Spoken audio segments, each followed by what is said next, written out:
A Lei Federal do Inquilinato é que rege os direitos e deveres tanto daqueles que buscam ou estão num imóvel alugado, quanto dos proprietários.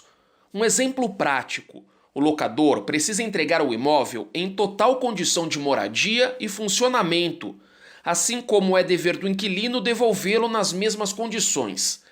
Quem aluga deve pagar o aluguel e outras contas no prazo estipulado, mas é isento de despesas extraordinárias do condomínio.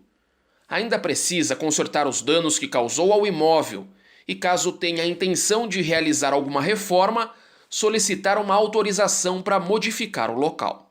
Então, em regra, o inquilino, assim conhecido, ou seja, o locatário, ao fazer a locação, e também o proprietário, ou seja, o locador, se atente ao prazo, às condições do contrato, às questões principalmente de multa do contrato, seja da saída antecipada, ou até mesmo da prorrogação, ou por alguma benfeitoria que tenha que ser feita ou que foi feito.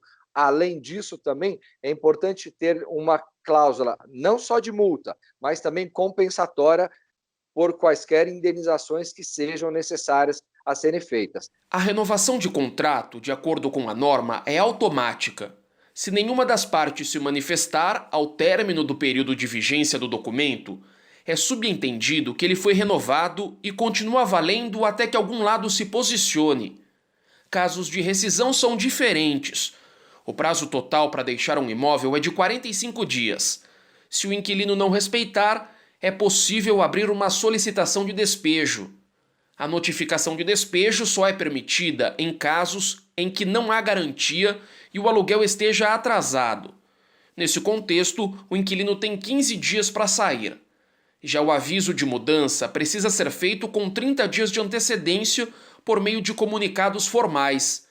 Se esse aviso prévio não acontecer, o inquilino precisará pagar multa de até um mês de aluguel. O que foi combinado, o que foi tratado, o que foi pactuado, seguindo a legislação, seja o Código Civil e também a lei do inquilinato, faz regra entre as partes. O que não pode existir um abuso, seja de um lado, seja do outro. Além disso, é muito importante também que neste contrato estejam escritas as condições de rescisão, porque muitas vezes, como falamos em relações entre pessoas, ou até mesmo pessoa jurídica e pessoa física, não importa, a situação muda. A duração da pandemia modificou o entendimento sobre aluguéis, principalmente no que se refere aos valores de correção. Apesar dos recentes acordos, a Lei do Inquilinato de 1991 não abrange a obrigatoriedade de uma possível alteração de determinada cláusula contratual. Se ocorrer aí um reajuste, que é aquele reajuste anual do seu pagamento, lá da sua locação, e no seu contrato estiver o índice, tradicionalmente, até hoje utilizado, que era o IGPM, o locador não é obrigado a aceitar ao IPCA, que é calculado com base na inflação, aí mais ou menos 4% ao ano. Isso é importante deixar claro, porque o que você pactuou anteriormente foi o quê? Exatamente aquele contrato com fixo, com a base de índice de cálculo por exemplo, do IGPM, que hoje realmente está altíssimo. Agora, se as partes convergirem, sem problema.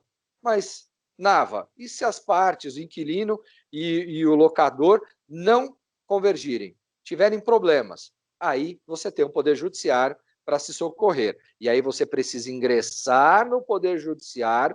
E aqui uma outra observação: não é um posicionamento efetivo já que nós chamamos já de decisão pacificada nos tribunais. O que nós podemos dizer que até hoje uma grande número de demandas vem sendo aceitas